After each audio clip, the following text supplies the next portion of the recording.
आज का जो सेशन है ये है आप लोगों के डाउट्स का। आप लोगों ने कई सारे क्वेश्चन पूछे हैं, कई सारे आपके डाउट्स हैं, उनको मैं क्लियर करूंगा। आज का जो सेशन मैं ट्रेन में इसलिए बना रहा हूं क्योंकि आपको जल्द से जल्दी पहुंचा सकूं कि आपके डाउट्स क्लियर हो। क्योंकि आप लोग कई बार मुझे रिक्वेस्ट भी किया है कि सर थोड़ा सा जल्दी कर दिया करिए रिप्लाई, क्योंकि जॉब थोड़ा सा हेक्टिक रहती है तो इसलिए नहीं हो पाता है। मैं इसलिए आपका जो डाउट्स है वो अभी आज क्लियर करता हूँ। तो अभी साहिल दैया का क्वेश्चन है। साहिल दैया ने बोला है कि 4 साल बाद असिस्टेंट कमांडेंट बन सकते हैं क्या? हाँ साहिल दैया, मैंने आपको पहले भी पिछले वाली वीडियो में भी बताया था कि आप बन सकते हो 4 साल में, आप असिस्टेंट कमांडेंट बन सकते हो आपकी। लेकिन क्या है ना कि जॉब में कोई भी रेड एंट्री नहीं होनी चाहिए, पनिशमेंट नहीं मिलना चाहिए, आपका कोई दिक्कत नहीं होगी, आप बन सकते हैं। ठीक है ना? तो ये हो गया आपका साहिल दैया का क्वेश्चन का कि रेड एंट्री नहीं है, 4 साल में आप LDC अप्लाई करोगे। कमेंट है, शुभम का कमेंट है कि भाई मैं CISF GD ज्वाइन कर रहा हूँ और मेरा CPO मेंस लगा हुआ है, वहाँ से देने में कोई प्रॉब्लम तो नहीं होगी? मतलब छुट्टी मिल जाएगी ना? Reply something. तो मैं आपको शुभम बता दूँ कि आप जैसे GD ज्वाइन करेंगे वहाँ पे वो आपसे एक NOC के लिए एक फॉर्म भरवाते हैं, या फिर आप नहीं भरवा रहे हैं तो आप उनसे रिक्वेस्ट करिएगा कि मुझे NOC वाला फॉर्म चाहिए, जिसमें क्या होता है कि आप NOC फॉर्म में आप ये जरूर बताइएगा कि आपने CPO के लिए अप्लाई किया है और उसका मेंस होने वाला है। तो आप इसको आप NOC के लिए आप अप्लाई कर दीजिए। उसमें आपको फ़ायदा ये मिलेगा कि आपका जब पेपर होगा तब आप अथोराइज रहेंगे छुट्टी के लिए। आपको कोई ऐसा कुछ बहाना नहीं बनाना पड़ेगा या फिर कुछ ऐसा नहीं कहना पड़ेगा जिससे कि आपकी छुट्टी में दिक्कत हो या फिर कुछ हो। आप अथोराइज रूप से आप जा सकते हो CPO के लिए, NOC ले लोगे तो और बेहतर रहेगा। आप यहाँ पे ड्यूटी करेंगे, अगर आपका सिलेक्शन CPO में हो जाता है तब आपकी सर्विस काउंट हो जाएगी, आप टेक्निकल रिजिग्नेशन दे सकते हो। टेक्निकल रिजिग्नेशन क्या होता है कि आपने ड्यूटी यहाँ से की, आपकी ग्रेड पे 2000 है और आपकी वहाँ पे 4200 ग्रेड पे में CPO में होती है, तो आपकी जो सर्विस है यहाँ से काउंट होगी। आपकी अगर छुट्टियाँ हैं वो भी इसमें में ऐड हो जाएंगी। आपकी जो लीव है आपने इसमें नहीं काटी तो आप जिस CPO में जाएंगे तो उसमें ऐड हो जाएंगी। तो आप समझ रहे हैं कि क्या बता रहा हूँ कि आप टेक्निकल रिजिग्नेशन दे सकते हो तब जब आप NOC लोगे। तो NOC आप पक्का लीजिएगा, जब आप ज्वाइन करते हैं तो NOC पक्का श्योरिटी के साथ में लेना है, क्योंकि NOC लेने से आपकी जैसे कि आपकी जो सैलरी है वो भी इंक्रीज रहेगी उसमें।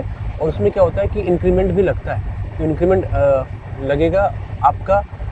आप जब CPO ज्वाइन करेंगे तब उसमें और ज़्यादा हो जाएगी, आपकी सर्विस यहाँ से ही काउंट हो जाना शुरू हो जाएगी। टेक्निफिकेशन का ये मतलब होता है। ठीक है, समझ में आ गया होगा शुभम? अगर समझ में आ गया है तो बताइएगा मुझे कमेंट में। ठीक है, और ले लेता हूँ क्वेश्चन कि आदर्श का है सर एक वीडियो SSB SI के कंप्लीट वर्किंग डिटेल्स पर लाइए, बड़ी कृपा होगी। ठीक है आदर्श, मैं कोशिश करूँगा कि आपको SSC के ही सब इंस्पेक्टर से ही मैं एक वीडियो बना करके आपको पोस्ट कर दूँ। ये मैं एक कोशिश रहेगी मेरी। मेरे एक फ्रेंड है SSB में ही सब इंस्पेक्टर हैं, तो उनसे मैं कहूँगा कि वो थोड़ा सा एक वीडियो या फिर मैं साथ में लेकर के एक वीडियो बना दूँगा। ठीक है, आदेश कांबले का है, रिस्पेक्टेड सर, अगर हस्बैंड एंड वाइफ दोनों सेम फोर्स में सब इंस्पेक्टर रैंक पर हो तो उनकी ड्यूटी कैसे लगती है? तो अगर आप प्लांट में हैं तो वहाँ पे ड्यूटी आप एडजस्ट कर सकते हैं। अगर आप एयरपोर्ट पे हैं और सेम कंपनी है तो साथ में ही ड्यूटी लगती है। सेम कंपनी है तो साथ में है। अगर आपको थोड़ा सा दिक्कत हो रही है या फिर कोई घर पे रुकना चाहिए किसी को, तो आप कंपनी कमांडर से एक रिक्वेस्ट कर सकते हैं या फिर यूनिट कमांडर से रिक्वेस्ट कर सकते हैं, सर ऐसी ऐसी दिक्कतें हैं, या फिर बच्चा है आपके पास में या तो उसको देखभाल के लिए एक को घर में रहना ज़रूरी है। तो एक ड्यूटी पे जा रहे हैं, दूसरा फिर उसके बाद में जब वो आ जाते हैं तो वो दूसरे वाले ड्यूटी पे जाते हैं बच्चे की केयरिंग के लिए। तो आप रिक्वेस्ट कर सकते हो और अधिकतर जैसे कि देखा गया है जो हायर अथॉरिटी है वो इनको मानती भी है और इस रिक्वेस्ट को एक्सेप्ट भी करती है। तो कमलेश जी आपको समझ में आ गया होगा, आपका क्वेश्चन का आंसर मिल गया होगा। तो ठीक है, बताइएगा ज़रूर मुझे। तुहिन का है, तुहिन मंडल का कमेंट है, सर आपका डेली रूटीन बताइएगा विद एस्पेक्ट टाइम, कौन सी टाइम क्या होता है?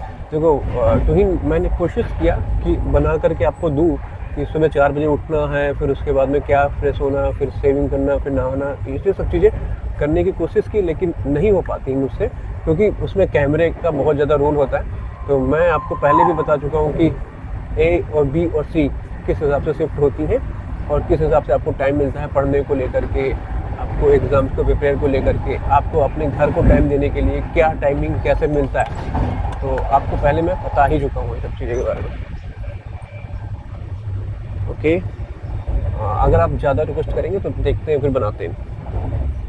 हाँ सर, मेरा ये अमित सिंह का है, अमित सिंह राजपूत का। सर मेरा AWS यूपी स्टेट का फॉर्मेट सेंट्रल जैसा ही है, बट लैंग्वेज हिंदी है। GUI की जगह यूपी गवर्नमेंट है, SSC एक्सेप्ट करेगी? हाँ श्योर है भाई। ये जो है ना, इसमें क्या है कि आपको सेंट्रल गवर्नमेंट का चाहिए, यूपी स्टेट का नहीं। सेंट्रल गवर्नमेंट को एक्सेप्ट करेगी, आप यूपी गवर्नमेंट को नहीं, सेंट्रल गवर्नमेंट का बनाइए तभी आपको एक्सेप्ट करेगी। GD ट्रेनिंग के टाइम CPU की ज्वाइनिंग आ जाए तो NOC मिलेगी क्या? श्योरिटी के साथ मिलेगी। ये मोनिका का क्वेश्चन था, श्योरिटी के साथ में मिलेगी आपकी। अगर GD टाइम के साथ में अगर CPU की ज्वाइनिंग आ जाती है तो NOC ले लीजिएगा प्लीज़, पहले ही जाकर, आपका हक होता है, NOC ले लीजिए, सही रहेगा आपके लिए। सर मेरी फिजिकल वाली पहले तो सस्पेक्टेड में डाल दी है क्योंकि पेपर टाइम में मेरा राइट थंब लग गया था। ये तो गलत चीज़ है, राइट थंब क्यों लगा दिया आपने? ये सब चीज़ें थोड़ी सी होता नहीं कि केयरलेस है आप लोगों का, आपके लिए केयरलेस नेचर है, गलत चीज़ है। आपको लेफ्ट थंब भी लगाना है, अगर राइट थंब लगा दिया तो फिर दिक्कत है। बोलिए उनको कि आप मेल करिए कि ऐसा ऐसा ऐसा, ठीक है, इसका मेल करिए, SSC के पास में मेल करेंगे तभी चीज़ें हो पाएंगी वहाँ पर। एक TS राजपूत का कमेंट है, सर CISF SI चुनाव के लिए जा सकता है? CISF वाले ही सिलेक्ट करते हैं या हमारी मर्जी पूछते हैं? देखो मैं बताऊँ आपको, चुनाव बहुत ही अच्छी जगह है जाने के लिए, सब इंस्पेक्टर के लिए, क्योंकि आप उसमें लैंड ऑर्डर मेंटेन करते हो, एक घूमने को मिलता है, पूरे ऑल इंडिया घूमने को मिलता है। मैंने 7 से 8 चुनाव कराए होंगे अभी तक, 7 से 8 चुनाव, और मज़ा आता है उसमें। मैंने छत्तीसगढ़, राजस्थान, MP, बिहार, कोलकाता का, यानी कि वेस्ट बंगाल का, नागालैंड का, इन सब जगह पे जा चुका हूँ मैं। तो सबसे पहले तो छत्तीसगढ़ का ही था। छत्तीसगढ़ का एक्सपीरियंस बहुत ही खतरनाक था। दंतेवाड़ा में ही चुनाव कराने गया था मैं, और तभी एक पत्रकार को उन्होंने मार दिया था नक्सलाइट ने। तो बहुत ही पहले शुरुआत का जो बोहनी हुई थी वो वहाँ से, छत्तीसगढ़ से हुई थी। मेरे सर थे, एक इंस्पेक्टर सर थे, बहुत ही अच्छे इंसान और बहुत ही अच्छे जहाँ सर करके थे। तो अभी भी है ऐसा है, उनसे बात होती है कभी कभी। उन्होंने मेरे को बोला कि कोई दिक्कत नहीं, जा करके अच्छे से आप जितना ट्रेनिंग में सीखा है उस हिसाब से आप एम्प्लीफाई किए और चीज़ें अच्छी हो जाएंगी। तो बढ़िया लगा हमको, बहुत अच्छा चुनाव का माहौल रहता है। आप एक जगह जाते हैं, किसी गांव में गए या फिर वहाँ पे आपकी यूनिट ठहरी हुई है, तो एक बहुत ही अनुभव, बहुत ही अच्छी जगह है चुनाव के लिए। CISF या CRPF जो भी पैरामिलिट्री फोर्सेज आती है। तो आपका जो क्वेश्चन है, मैं उस क्वेश्चन को लेता हूँ कि जैसे कि जहाँ पे आपकी जैसे कि मैन पावर कम है, यानी कि सब इंस्पेक्टर कम है, तब तो आप बोल सकते हो कि मेरे को जाना है सर, या फिर वो खुद ही आपको कहेंगे, नॉमिनेट करेंगे। आप रिक्वेस्ट कर सकते हो, सर मैं जाना चाहता हूँ। वो मान गए तो ठीक है, नहीं माने तो ठीक है भाई, जयराम जी की चल ही रहा है। तो आप रिक्वेस्ट कर सकते हैं, ये नहीं कह सकते कि सर मुझे ही जाना है, मैं ही जाऊँगा, ये आप रिक्वेस्ट नहीं, ये नहीं कर सकते। ये कह सकते हैं, कम रिकमेंड कर सकते हैं कि सर मैं जाना चाहता हूँ, मैं विलिंग हूँ, और अगर आपको कोई इशू ना हो तो मुझे सर भेजा जाए। तो अच्छा लगता है, आप विलिंग है और जाइए, चुनाव में घूम के आइए, बहुत ही अच्छा है। जैसे कि एक अलग चीज़ें सीखने को मिलती है, आप कई फोर्सेस के साथ में काम करते हो, उसमें बहुत ही बेहतर तरीका है। मनीष का है, sir I am from Himachal and I am also confuse between SSB and CISF। छुट्टियाँ प्रॉपर मिल जाती हैं SSB में? 100% मिलती हैं छुट्टियाँ। 90 डेज़ की मैंने बोली है, तो 90 डेज़ की छुट्टियाँ मिलती हैं उसमें। 70 to 80 डेज़ की छुट्टियाँ आपको कटवाते हैं वो लोग। सब इंस्पेक्टर में भी छुट्टियाँ मिलती है, सॉरी CISF में भी छुट्टियाँ मिलती हैं, और CISF भी अच्छी फोर्स है, ऐसा नहीं है। पर क्या है कि आपको ऑल इंडिया घूमना है, और all India in the sense कि आप जहाँ जहाँ पे प्लांट है, जहाँ जहाँ पे एयरपोर्ट है, वहाँ पे CISF है ही, CISF मांगी, CISF का ये है। तो अभी 30 दिन की छुट्टी शायद बढ़ने के चांसेस है CISF में भी। तो फैमिली लाइफ अच्छी है इसकी, सिक्योर्ड लाइफ है। तो ठीक है, अब डिपेंड करता है आपके ऊपर कि कौन से आप चूज़ करते हैं। मैंने कई बार वीडियो बना चुका हूँ SSB वर्सेस CISF, अब देख सकते हो जा करके उसको। और मेरा आधार और परमानेंट एड्रेस अलग अलग है, क्या होगा? अभिषेक प्रजापति का है। भैया आधार को अपना करवा लो उसको अपडेट यार, ये कोई क्वेश्चन है? आप इनको अपडेट कराइए ना अभिषेक, क्यों फालतू में परेशान हो रहे हैं?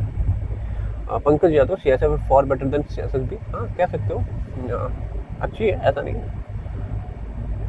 जय हिंद सर। एसएसबी एसआई की एक्सपेक्टेड कट ऑफ 280 प्लस के अप्रॉक्स होगी, 280-85, बस इससे ज़्यादा नहीं जाएगी।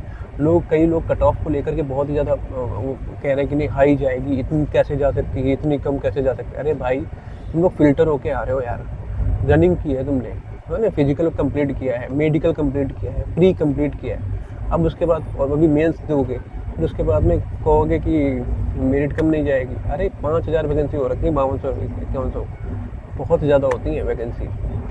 और मैं 100% श्योरिटी के साथ बोल रहा हूँ, पिछली बार की अपेक्षा 20 नंबर 25 नंबर कम जाएगी मेरिट, इतना बताऊँ। दिल्ली एसआई की ज़्यादा जाएगी, मैं 100% श्योरिटी का, दिल्ली एसआई 330-340 के ऊपर ही जाएगी। पर ये जो है ना सीआईएसएफ की कम जाएगी, 100% बता रहा हूँ। लोग मुझसे कह रहे हैं कि सर ऐसा कैसे। अरे भाई जो बड़े बड़े यूट्यूबर हैं वो अच्छा खासा हाई बताते हैं, और मैं इससे पहले मैं आपको बता भी चुका हूँ, प्री के मैंने बताई थी आप लोगों को। आप लोगों ने कहा था नहीं सर इतनी नहीं जाएगी, ज़्यादा जाएगी, 150 के अप्रॉक्स जाएगी। 150 के अप्रॉक्स गई क्या? 125 के अप्रॉक्स ही रही। तो फिर जितना मैंने बोला है उतनी ही गई है। मैं श्योरिटी के साथ बता रहा हूँ, क्योंकि मैं देख रहा हूँ एग्जाम्स को। आप फिजिकल 24 लड़के जब आपके साथ में जा रहे हैं तो 4 लड़के सिर्फ सेलेक्ट हो रहे हैं, दौड़ ही नहीं पा रहे हैं। सीजल वाले लड़के आ गए हैं सीपीओ में, तो कैसे दौड़ पाएंगे? अरे गाँव घर के आदमी जैसे तुम लोग हो, तो गाँव घर के लोग हो, दौड़ लो जाओगे यार, क्या दिक्कत है? सीजल जिनको देना है वो सीपीओ में भी घुसे हैं, क्योंकि उनको मज़ा आ रहा है देने, क्योंकि पेपर देने को मिल रहा है। तो मैं बोल रहा हूँ कि कम जाएगी मेरिट, 100% श्योरिटी के साथ बताओ, है ना। आप 250 260 नंबर के लिए मिनिमम 260 नंबर कोई ना कोई पोस्ट मिल जाएगी 260 में, मैं 100% श्योरिटी के साथ बता रहा हूँ। जनरल में 260 प्लस, जनरल में 260 प्लस, 260 यानी कि 265 प्लस आपको 100% श्योरिटी के साथ में कोई ना कोई पोस्ट मिलेगी, है ना। आप कमेंट करके पूछ सकते हैं इसमें। तो सीआईएसएफ एसआई और एसएसबी एसआई के प्रॉन्स एंड कॉन्स मैंने कंप्लीट वीडियो बनाया है, आप देख सकते हो नशीद, मैंने कंप्लीट वीडियो बनाया है। और अंकित का है कि अंकित सर ड्यूटी टाइम कितना होता है? ड्यूटी टाइम मैंने बोला आपको 8 घंटे का ड्यूटी टाइम रहता है सीआईएसएफ में, और अगर आप इसमें 10 घंटे मान लो, 10 से 11 घंटे मान लेते हैं। सर मैं ग्रेजुएशन में फेल हो गया, क्या डीवी में ग्रेजुएशन में फेल हो गया? अगर फेल हो गया था और फिर पास हो गया, ग्रेजुएशन पास होना ज़रूरी है उसमें भाई अंकित, ग्रेजुएशन में पास होना ज़रूरी है, फेल नहीं चलेगा सीपीयू में, ठीक है ना, इसको ध्यान में रखिए। ओके, कुणाल का है, कुणाल की भैया सीआईएसएफ इज माय लव, और मेरे भी अच्छा लगता है मुझे उस संस्था में काम करना, बहुत अच्छी अनुभव देता है। ठीक है, फिर मिलते हैं अगले सेशन में। और ये ट्रेन का लुक, ट्रेन का जो ट्रेवल कर रहा हूँ उसके बारे में भी एक अच्छा सा अनुभव रहा मेरा, और अच्छा लगा आप लोगों के साथ में यहाँ पे 3 मिनट वीडियो बनाते हुए। आप लोग ज़रूर बताइएगा कि कैसा आपको अनुभव लगा, और आपके जो भी डाउट्स हैं उनको पूछिए, कम्प्लीटली पूछिए, कमेंट सेक्शन में पूछिए। जहाँ पे भी दिक्कत इशू हो रही है आपको, आप पूछ सकते हैं। आप ब्लॉग फौजी चैनल जो है टेलीग्राम पे, उसको भी ज्वाइन कर लीजिए, जिसमें मैं न्यूज़ क्लिप आपको रोज़ दे रहा हूँ, जो कि कंप्रिहेंशन आपकी इंग्लिश वोकैब के लिए बहुत ही ज़्यादा इंपॉर्टेंट है। आपको अगर इंग्लिश स्ट्रॉन्ग करनी है, आप सोच रहे हैं कि मेंस में 170 प्लस नंबर लेके आना है, तो आपको वो 20 मिनट वीडियोस, 20 मिनट के जो आपके जो चीज़ें हैं ना, एडिटोरियल, वो जो सब चीज़ें हैं, 20 मिनट लगेगा आपको, मिनिमम नहीं मैक्सिमम 20 मिनट लगेगा। तो मैं ये कहूँगा कि एक छोटी सी रिक्वेस्ट है, अपने बड़े भाई की छोटी सी बात मान लो, उनको पढ़ना शुरू कर दो, 20 मिनट का टाइम दे दो, क्योंकि उससे आपकी वोकैब स्ट्रॉन्ग हो जाएगी, आपका कंप्रिहेंशन स्ट्रॉन्ग होगा। कई लड़के बोलते भी हैं, है ना, तो उनको प्लीज़ उसको आप पढ़िए, ठीक है। और चैनल को अगर आपको अच्छा लगता है कि आपका जो बड़ा भाई है आपके लिए जो एडवाइस देता है, अच्छी एडवाइस है, आपको सही लगता है, तो उस चैनल को सब्सक्राइब कर लीजिए, शेयर कर लीजिए और लाइक्स कर दीजिए, ठीक है। फिर मिलते हैं। और ये जो वीडियो है भाई साहब अच्छा लगा मुझे, ट्रेन वीडियो बनाते हुए आप लोगों के लिए खास करके। तो फिर मिलते हैं अगले सेशन में गाँव से, तब तक के लिए जय हिंद।